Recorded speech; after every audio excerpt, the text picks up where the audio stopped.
का इतिहास पढ़ रहे थे और इससे पिछली वीडियो में हमने बात करी थी मेवाड़ के इतिहास की। आज हम बात करेंगे राठौड़ वंश के इतिहास की। तो राठौड़ वंश को शुरू करने से पहले हम ये जान लेते हैं कि दरअसल इनकी उत्पत्ति कैसे हुई थी। इनकी उत्पत्ति से संबंधित अलग अलग इतिहासकारों के जो है वो अलग अलग मत है। जैसे कुछ इतिहासकारों का मानना है कि अपने यूपी में एक जगह पड़ती है कन्नौज, और कन्नौज में एक वंश था गेहड़वाल वंश।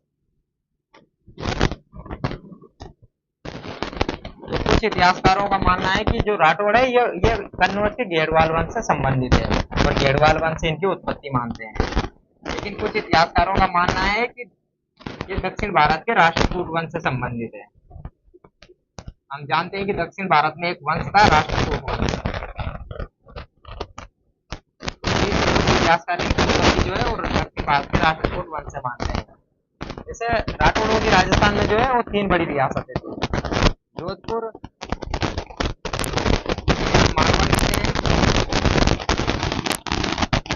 बीकानेर,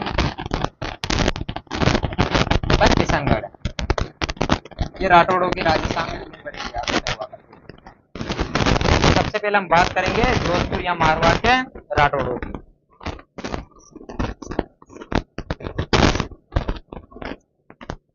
जैसे बात करें, इनका पहला जो बड़ा राजा आता है वो आता है राव सिंह, जिसे हम आदि या मूल पुरुष भी कहते हैं। राठौड़ों का आदि पुरुष जो है वो राव सिंह को माना जाता है।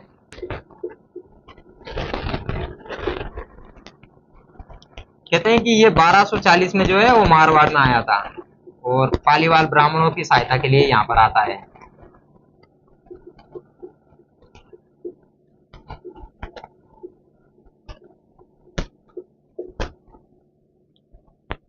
बाड़मेर में अपने एक जगह पड़ती है खेड़, और इसे ये अपनी राजधानी बनाता है। और यहाँ पर पाली में एक जगह पड़ती है बीटू, वहां पर मुस्लिम आक्रमणकारियों के साथ लड़ता हुआ ये शहीद हुआ था। तो पाली के बीटू गांव में जो है इनकी छतरी बनी हुई है।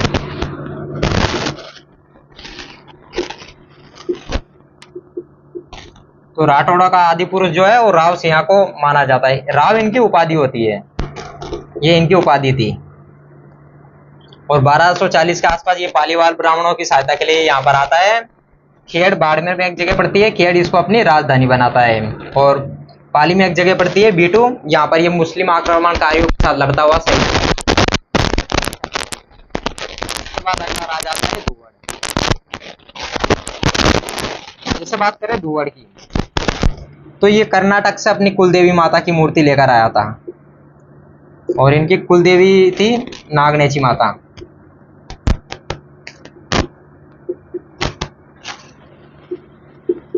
और इसे बाड़मेर में एक गांव पड़ता है नगाना, वहां पर इसका ये जो है इसको स्थापित करता है और वहां पर इसका मंदिर बनवाता है। तो धुवड़ कर्नाटक से अपनी नागनेची माता की जो है मूर्ति लेकर आया था, और ये इनकी जो है ये कुलदेवी थी, और इसे नगाना गांव बाड़मेर में जो है स्थापित करता है। जैसे बात करें नागनेची माता की, तो नागनेची माता का एक मंदिर और है बीकानेर में, जो कि 18 भुजाओं वाली मूर्ति है।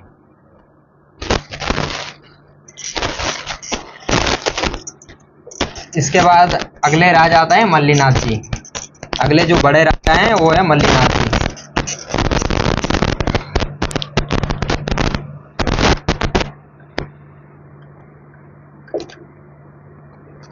मल्लीनाथ जी की बात करें तो इन्होंने जो है अपनी नई राजधानी बनाई थी मेवानगर।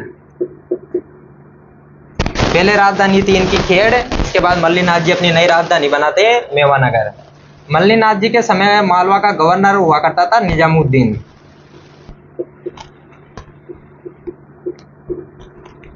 ये मालवा का गवर्नर था, और मल्लीनाथ जी ने निजामुद्दीन की जो है वो 13 टुकड़ियों को हराया था।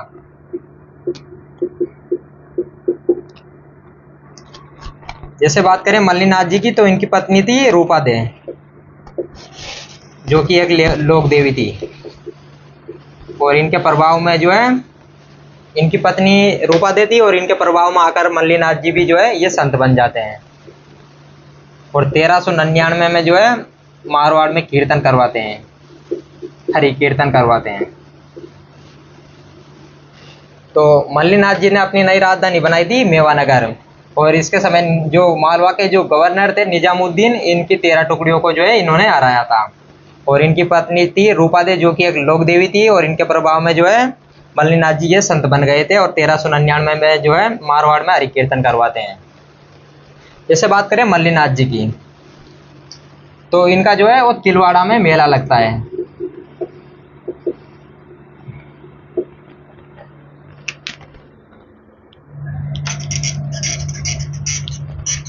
इसके बाद जो अगले बड़े राजा आते हैं वो आते हैं चुंडा। ये मारवाड़ के अगले राजा हैं। प्रतिहारों की एक शाखा होती है इंदा। तो प्रतिहारों की जो इंदा शाखा थी, उन्होंने अपनी राजकुमारी की शादी जो है वो चुंडा के साथ की, तथा चुंडा को जो है वो मंडोर दहेज में दिया था। और अब जो मारवाड़ की जो नई राजधानी बन जाती है, जो राठौड़ों की नई राजधानी थी, वो मंडोर थी। जैसे बात करें चुंडा की, तो इसकी एक राजकुमारी थी हंसाबाई, और हंसाबाई की शादी की गई थी मेवाड़ के जो राणा थे लाका।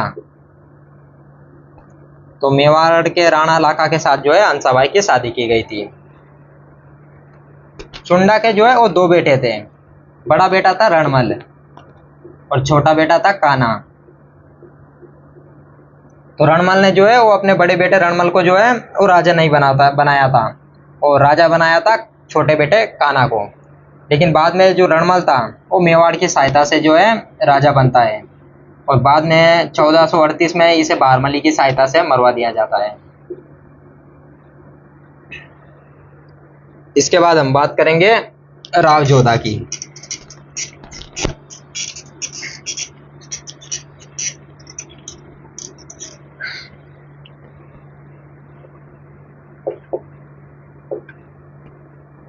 जोधा के बारे में हमने एक बात पढ़ रखी है कि 1453 में जो है इन्होंने कुंभा के साथ आवल बावल की संधि की थी। तो 1453 में जो है इन्होंने आवल बावल की संधि की थी।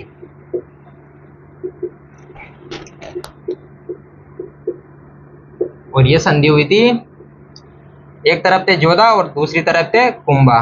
तो कुंभा तथा जोधा के साथ जो है इन्होंने आवल बावल की संधि की थी, और आवल बावल की संधि के बाद जोधा को जो है वो मंडोर दिया गया था। इसके बाद 1459 में ये जो है जोधा एक नए शहर की स्थापना करते हैं, जोधपुर की। वो यहाँ पर एक किला बनाते हैं, मेहरानगढ़ का किला।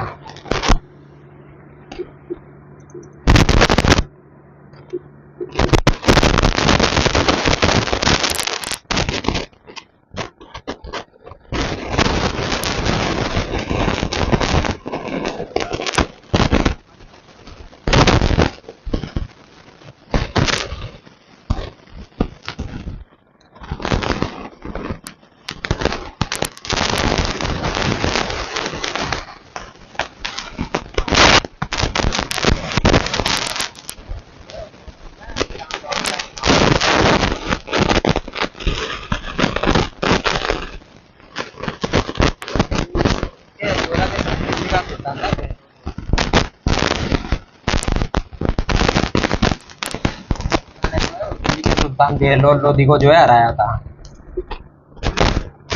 और जोधा के जो है वो 2 बेटे थे। एक बेटे का नाम था बीका, जिसने बीकानेर की स्थापना की थी, और बीकानेर की स्थापना की गई थी 1488 में। और एक बेटा था दूधा, जिन्होंने मेड़ता की स्थापना की थी। तो ये एक बार और देख लेते हैं। जैसे हम बात कर रहे हैं जोधा की, 1453 में कुंभा के साथ आवल बावल की संधि के बाद जोधा को जो है वो मंडोर दिया गया था। और 1459 में ये जोधपुर की स्थापना करते हैं, और वहां पर मेहरानगढ़ का किला जो है वो किले का निर्माण करवाते हैं। और इस किले की नींव रखी गई थी करणी माता के द्वारा, जो कि जोधा की बुआ थी। 1460 में यहाँ पर जो है वो चामुंडा माता का निर्माण करवाते हैं, और इनकी जो पत्नी थी चांद कंवर, ये जोधपुर में चांद बावड़ी का निर्माण करवाते हैं। इसके बाद जैसे दिल्ली का जो सुल्तान था बेलोर लोधी, उसको जोधा ने हराया था।